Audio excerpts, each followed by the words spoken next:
Assalamualaikum warahmatullahi wabarakatuh. Perkenalkan, nama saya Mahfatur Rahmah. Saya dari kelas PAIJ. Saya di sini sedikit akan menjelaskan dosa-dosa riba dalam Al-Quran dan As-Sunnah. Yang pertama, dosa-dosa riba dalam Al-Quran.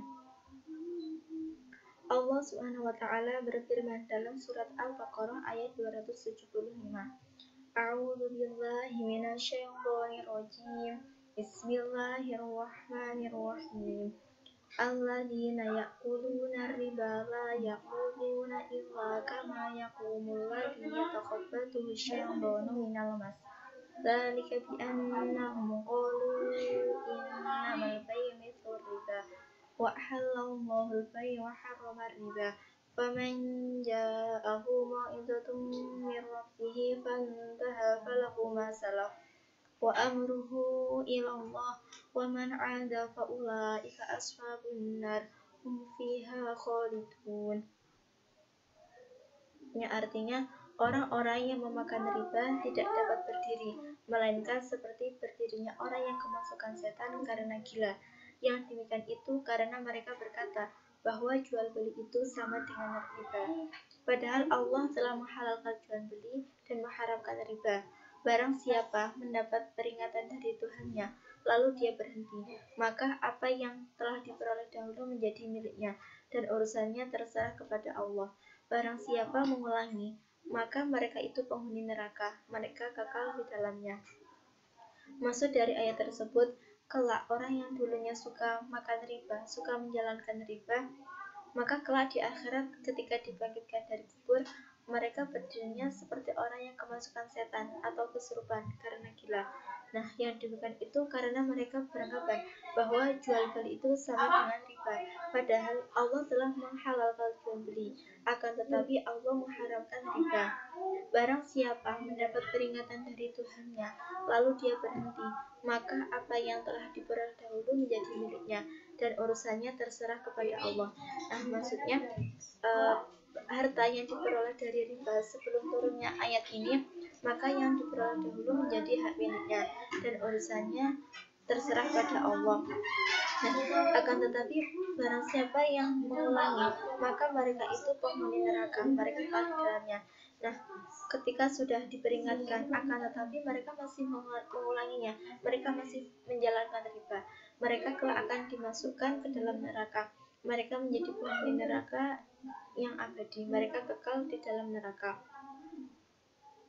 Selanjutnya, Allah Subhanahu wa Ta'ala berfirman dalam surat An-Nisa ayat 161.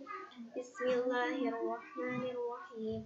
Wa akhdhihimur riba wa qad'an wa aklihim amwalan nasi bil batil wa a'adna lil kafirina minhum 'adaban alima. Dan karena mereka menjalankan riba, padahal sungguh mereka telah dilarang darinya, dan karena mereka memakan harta benda dengan cara tidak sah atau batil, dan kami sediakan untuk orang-orang yang kafir di antara mereka azab yang pedih. Nah, maksudnya ayat ini menjelaskan umat Yahudi. Nah, karena orang-orang Yahudi, umat Nabi Musa, menjalankan riba, aktivitasnya selalu menjalankan riba, padahal itu sudah dijelaskan dalam kitab Taurat bahwa Allah itu telah mengharamkan riba. Nah, karena mereka menjalankan riba, otomatis mereka itu memakan hak orang lain. Mereka memakan harta dengan cara yang tidak sah. Nah, maka kelak orang yang memakan riba akan mendapatkan azab yang pedih. Selanjutnya, dosa-dosa riba dalam As-Sunnah. Nah, riba merupakan salah satu dosa besar, sebagaimana dalam sebuah hadis yang diriwayatkan Abu Hurairah bahwa Nabi Muhammad SAW bersabda, an Abi Hurairah radhiyallahu anhu, anin Nabi SAW, qala ijtanibu sab'al mubiqati. Qalu ya Rasulullah, wa ma hunna? Qala asyirku billah wa sihru wa qatlu nafsil lati haramallahu illa bil haqqi wa aklu riba wa aklu malal yatimi wa tawallihi yawma zakhfi wa qadful muhsanatil mu'minatil ghafilati Dari Abu Hurairah radhiyallahu anhu, dari Nabi Shallallahu alaihi wasallam, beliau bersabda, jauhilah 7 dosa yang membinasakan. Mereka, para sahabat bertanya, wahai Rasulullah, apakah itu? Beliau menjawab, syirik kepada Allah, sihir, membunuh jiwa yang Allah haramkan kecuali dengan hak, memakan riba, memakan harta anak yatim, berpaling dari perang yang berkecamuk, menuduh zina terhadap wanita-wanita merdeka yang menjaga kehormatan, yang beriman, dan yang bersih dari zina. Hadis riwayat Al-Bukhari nomor 3456, hadis riwayat Muslim nomor 2669.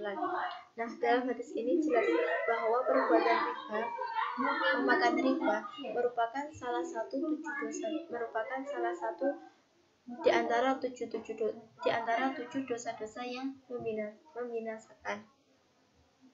Kemudian dalam sebuah hadis, an Jabirin qala la'ana Rasulullah sallallahu alaihi wasallam akilar riba wa mukilahu wa katibahu wa syahidaihi wa qalahu sawa'un.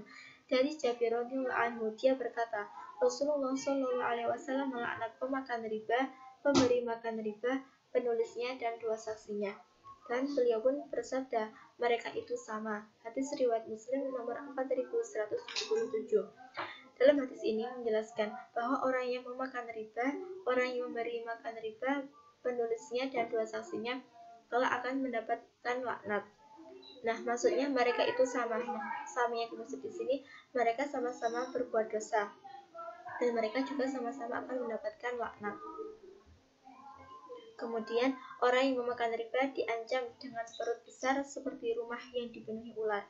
Dari Abu Hurairah radhiyallahu anhu, Rasulullah sallallahu alaihi wasallam bersabda, "Ataitu lailata usriya bi ala qaumin butunihim kal buyuti fihal hayyatu tura min khariji butunihim faqultu man haula'i ya Jibrilu qala haula'i akalatu riba." Pada malam Isra, aku mendatangi suatu kaum yang perutnya sebesar rumah dan dipenuhi dengan ular-ular. Ular tersebut terlihat dari luar. Aku pun bertanya, siapakah mereka wahai Jibril? Mereka adalah para pemakan riba. Jawab beliau. Hadis riwayat Ibnu Majah, hadis riwayat Ahmad. Nah, dalam hadis ini dijelaskan ketika Nabi Muhammad SAW Isra Mi'raj, beliau melewati neraka-neraka dan beliau melihat suatu kaum. Nah, seorang itu memiliki perut yang sangat besar sebesar rumah dan dipenuhi dengan ular. Kemudian Rasul bertanya kepada malaikat, siapakah mereka Jibril? Nah, Jibril menjawab, mereka adalah para pemakan riba. Nah, sekian yang dapat saya sampaikan. Kurang lebihnya saya mohon maaf. Wassalamualaikum warahmatullahi wabarakatuh.